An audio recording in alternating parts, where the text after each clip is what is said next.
You're listening to the Financial Source Podcast, your daily dose of sentiment updates in the European and U.S. sessions and critical risk event previews so you stay up to date with what's moving the market right now. Each session is carefully crafted personally by the Financial Source analysts and voiced by our AI hosts who, as it turns out, sound a lot better than we do. Here's Rachel and Michael with this session's deep dive.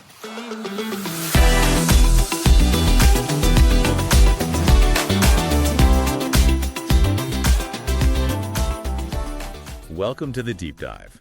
So you've handed us this pretty hefty stack of market and geopolitical briefs, all dated today, October 28th, 2025. Yeah, it's a lot to wade through. It is. Our job really is to cut through that noise for you, our listener. Yeah. We're going to pull out the essential takeaways you need fast. Exactly. We're not just listing headlines here. We're connecting the dots, looking at how all this global volatility policy shifts, sanctions, trade talks actually hits the markets. Right. What's the thread connecting it all?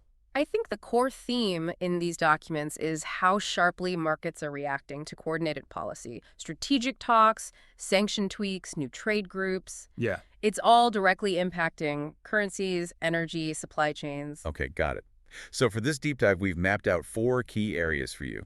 First up, those really interesting FX moves, especially why the yen is suddenly looking so strong. Yeah, it's a big one. Second, we'll get into commodities, what the supply signals are telling us. Third, the trade map. Seems like it's being redrawn with these new alliances. Definitely. Very active space. And finally, we'll hit those key geopolitical flashpoints that are, well, shaping everything else right now. All right, let's jump right in then. Currencies. The dollar is generally softer today, but like you said, that's not really the main event. No, not at all. The really interesting part here is the yen. It's outperforming. What's behind that?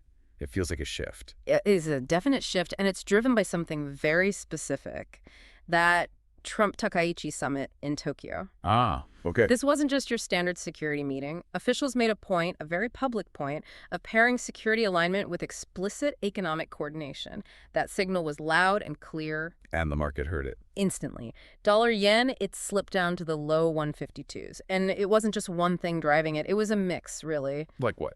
Well, partly classic haven demand, investors getting a bit nervous, looking for safety, but also fresh jawboning from Japan's economic team. Okay, jawboning for listeners maybe not familiar. What does that actually mean in practice here? Is it just talk? It's targeted talk. It's basically verbal intervention. Think finance ministers, top economic advisors, making it known they're watching the exchange rate very closely. Signaling they might step in. Precisely. Hinting they're ready to act if moves get too wild or speculative. By linking that diplomatic alignment from the summit with these kinds of statements, they basically boosted the credibility of potential future action. That's what gave the yen that extra push. Gotcha. So policy coordination plus the threat of action. Makes sense. So if the yen's getting this boost, what's happening with the other majors? Euro, sterling. Are they reacting too?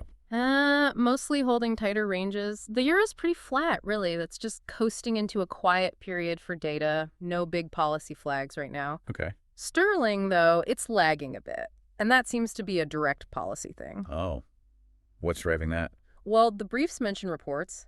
Apparently, there's talk of a potential downgrade to the UK's productivity trend. Ooh, that's not good. No, because if the economy's potential growth slows down, it immediately tightens what they call fiscal headroom. Meaning less room for the government to spend or cut taxes without debt blowing out. Exactly right.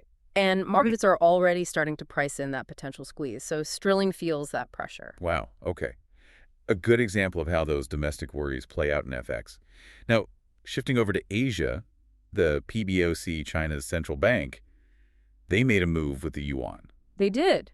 A stabilizing move, you could say. Ah. Especially with big event risks on the horizon, like that potential Trump-Xi meeting. So what do they do? They fixed the yuan stronger. The rate was around 7.0856. Now, that might sound like tiny decimal points. But for the yuan, that's significant. For such a managed currency, yes. It's a deliberate signal. It says, we're confident, we want stability, don't speculate against us right now, especially before major diplomatic talk. It's fascinating how intertwined everything is becoming. Policy here affects currency there, which I guess leads us nicely into physical assets, commodities. Yep. Crude oil is lower today. The briefs say the debate is sort of split. Is it leftover geopolitical risk premium fading, or is it hard supply signals? That's the classic tension, isn't it? Residual risk premium. The market hasn't totally forgotten recent flare-ups, but the actual flow of oil, the current reality that's also becoming clearer. And the clear signal there is OPEC plus ends. Seems to be. They appear to be leaning towards confirming a third straight production increase. Modest, though. How modest? Guidance seems to be centering around roughly 137,000 barrels per day. So 137K BPD. It's not exactly opening the floodgates. No, it signals they see a need for a bit more supply, but they're still very focused on keeping prices disciplined, right? That's the balance they're trying to strike. And we also got some specific signals that eased supply concerns. Iraq, for instance, was quite vocal. What did they say? They reiterated they're sticking to their quota, even though technically they could pump more. And they also reported a pipeline fire, I think at Zubair. Right. But crucially, they immediately stressed it didn't impact output. Getting that clarification out fast prevents those knee-jerk price spikes. Okay, that makes sense. What about the medium-term view for gas, natural gas? Prices have been all over the place globally. Any structural changes coming? Oh, absolutely. A massive structural shift, actually. And it's all about LNG, liquefied natural gas. More supply coming online. A huge wave. The IEA highlighted this. We're talking about 300 billion cubic meters, BC meters of new supply hitting the market over the next 5 years. Wow. 300 BC meters. How big is that, really? It's enormous. Put it this way, that amount of new capacity could basically replace the entire annual gas demand of several large European economies put together. Okay, that is significant. Right. So that fundamentally tilts the medium-term balance. It pushes towards easier pricing. The market's slowly shifting from worrying about scarcity to managing abundance. But still vulnerable to shocks. Always. You still have to remember, sanctions, unexpected pipeline issues, regional conflicts, they can still create sudden, localized tightness, even if the overall global picture looks looser. Good point.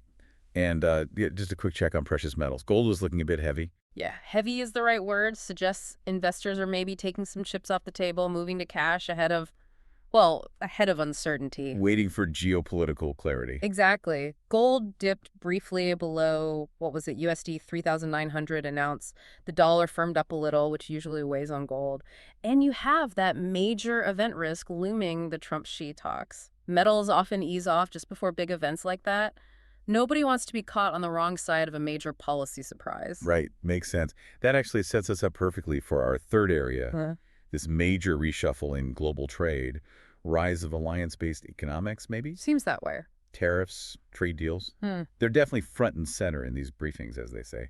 What are the key new structures emerging? Well, the most significant one highlighted is that U.S.-Japan Critical Minerals Pact. Right. Tell us about that. They've signed this framework. The stated goal is securing diversified and, importantly, fair markets for critical minerals, rare earths, the stuff needed for high-tech and green energy. And fair here means? It seems to mean countering trade strategies that prioritize state control or subsidies over market forces, basically pushing back against non-market practices. It's a big deal. So it's not just about getting the minerals, it's about who you get them from and how. What's the practical takeaway for someone listening? The takeaway is that supply chain security, political alignment. It now has an explicit price tag in critical minerals. This framework isn't just talk, it's backed by coordinated government and private investment. And they have a timeline. An ambitious one. The goal is apparently to get end products delivered to buyers in the U.S., Japan, and, quote, like-minded partners within 6 months. 6 months, that's fast. Very fast. It essentially tries to build an alliance-based, secure supply chain almost overnight, prioritizing that political alignment, maybe even over immediate cost. Interesting. And while that U.S.-Japan alliance is building, is there a counterweight forming? There is. You see parallel integration happening regionally in Asia. China and ASEAN, they just inked their Free Trade Area 3.0 upgrade protocol. So strengthening their own regional bloc. Exactly. Deepening those economic ties within their sphere. It really highlights this potential bifurcation of the global trade environment. One bloc based on security alliances, another on regional economics. Okay, now for the friction part, this one surprised me in the briefs. North America. U.S.-Canada trade talks apparently stalled. Yes, the file is described as strained. High-level talks were terminated by Washington. And the reason, it sounds almost trivial, something about an ad. According to the brief, yes. It says talks broke down because Ontario's premier wouldn't apologize for an anti-tariff advertisement. You're kidding? An ad. It sounds small, right? But it really underscores how politically charged trade has become. It suggests the political cost of maybe losing face is currently seen as higher than the economic cost of having these talks stalled. A seemingly minor political spat is blocking potentially billions in trade flow. That's kind of incredible. Politics over economics right there. Elsewhere, the UK is trying something different, a steel club. Yeah, they're looking for partners on this one. They're reportedly talking to the US and the EU about forming a collective steel club Aimed at. primarily aimed at tackling Chinese oversupply in the steel market. But the approach is key. It's about an alliance-based remedy, not just the UK acting alone with tariffs. So moving away from unilateral actions toward coordinated ones. That seems to be the push, a shift towards collective international responses for these kinds of trade challenges. Oh, and one more potentially significant market access note from the briefs. Japan. What about Japan? It signaled it's close to opening its beef market to Brazil. That could shake things up. Definitely. It might seem niche, but for global beef exporters, think Australia, the US, that could really reshape market shares in a pretty lucrative channel. Good catch. Okay, let's round this out now by looking at those active geopolitical hotspots, the ones really influencing market stability, commodity flows, sanctions. Right, the direct security links? Middle East still seems very tense. Highly sensitive, yeah. The briefs mention reports of Israeli vehicles firing in eastern Gaza City, plus emergency meetings in Jerusalem. It just shows that even if there's a ceasefire framework supposedly in place, the tactical situation on the ground is still volatile, fragile, needs constant watching. And the sanctions impact. Yeah. It feels like a continuous reshaping of the energy map. Reshaping is the right word. It's not just stopping flows, it's redirecting them. Indian buyers, for example, are reportedly trying to avoid barrels linked directly to the big sanctioned Russian oil companies. Which forces those companies to react. Exactly. Lukoil, for instance, is said to be prepping sales of its foreign assets. Russian oil has to find new buyers, likely at a discount, while other producers step into the gaps left in traditional markets. And we saw Washington give Berlin some breathing room on Rosneft. Yeah, that was interesting. Floating a 6-month window for Germany to sort out Rosneft's holdings there. It shows a balancing act, right? So Governments trying to enforce tough sanctions, but also trying to avoid causing massive economic disruption at home, or for key allies, giving them time for an orderly divestment. Okay. Shifting to Northeast Asia now, we saw more signs of security ties deepening there too, kind of mirroring that U.S.-Japan economic move. We did. North Korea's foreign minister was in Moscow, met President Putin. They agreed on a formal strategic dialogue track with Foreign Minister Lavrov. And supported each other's positions. Explicitly voiced support for each other's stated security stances. It's a clear signal of that alignment hardening. But on the flip side, some positive movement between U.S. allies. Yes, seems so. Tokyo and Seoul are apparently working hard to set up their first leader-level summit, aiming for October 30th at the APEC meeting. That signals a warming trend there, which is significant. Even while official U.S. policy on Taiwan and North Korea holds steady. Right. The briefs note U.S. policy remains unchanged on those core issues. And finally, probably the most crucial long-term piece, China's strategy. What are the signals there? Beijing outlined its priorities for the next 5-year plan. It boils down to 3 main things: boosting tech self-reliance, shifting towards consumption-led growth, and, importantly, strengthening national security guardrails. Okay, self-reliance, consumption security.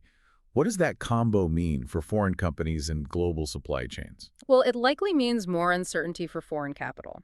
The self-reliance push suggests less dependence on foreign tech, maybe more risk of being replaced in supply chains. And the security part. Stronger national security guardrails usually mean tighter controls over data, market access, maybe capital flows too. It suggests that trend we've been seeing where geopolitical alignment becomes increasingly important, sometimes even more than pure business logic is likely to continue for companies operating in China. Okay, quite a complex picture. So let's try to synthesize this. For you, the listener, what are the absolute core market takeaways from today's briefings? I'd say FX is being led by that stronger yen, which is a direct result of specific coordinated policy. Oil is softening a bit as OPEC Plus considers a small supply increase, trying to balance things. And metals are generally easing off ahead of potentially significant diplomatic events. Okay, clear enough. And the key things to watch going forward, based on everything we've just discussed. I'd flag 3 main watch items for the next few weeks. First, watch for concrete deliverables from that U.S.-Japan minerals pact. We need to see actual projects, actual investments to know if it's real. Right. Proof is in the pudding. Second, keep a close eye on any headlines or maybe the lack of headlines coming out of that potential Trump-Xi meeting. That could be huge. Absolutely. And Third, continue tracking how these sanction adjustments play out in energy flows. Things like that Rosneft exemption window for Germany, how quickly and effectively are these managed? That tells you a lot about enforcement versus economic reality. Excellent. That gives you the core intelligence from today's stack of briefings. But let's end with a final thought, something for you to mull over. We've talked a lot about these coordinated moves. Right. U.S.-Japan on minerals and security, Russia-North Korea deepening ties, the U.K. proposing this steel club. How fundamentally different is this emerging world, this world of sort of alliance-based economic policy compared to the more go-it-alone trade fights we saw maybe a few years back? That's a big question. It is. And what are the risks? What risks do these new selective economic clubs pose, not just to market fluidity globally, but maybe to the stability of those countries left outside these new alliances? Something to think about as these new lines on the map get drawn.